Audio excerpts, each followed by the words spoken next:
The late former governor of Bank of Uganda, Emmanuel Tumusiime Mutebile, was hailed for introducing economic policy reforms that have ensured the country's macroeconomic stability.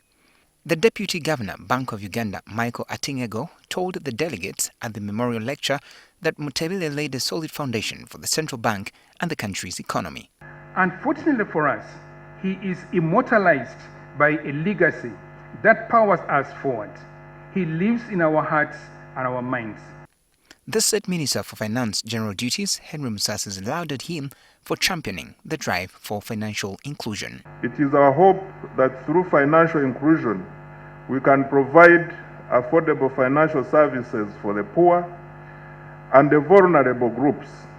In the keynote address, Abebe Selassie, the director of the African Department at the International Monetary Fund, hailed Uganda for its commendable progress in reducing poverty and infant mortality, among other things.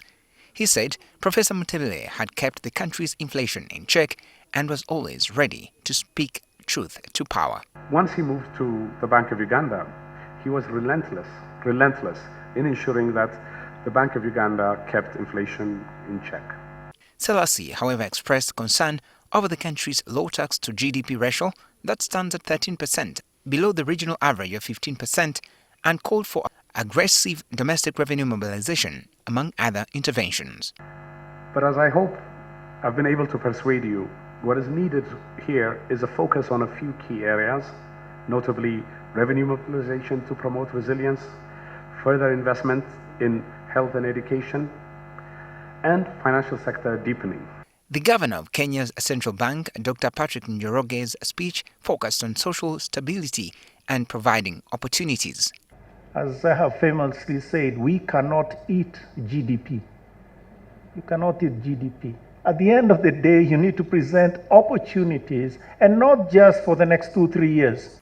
President Museveni said Mutebile had worked hard to stabilize the economy.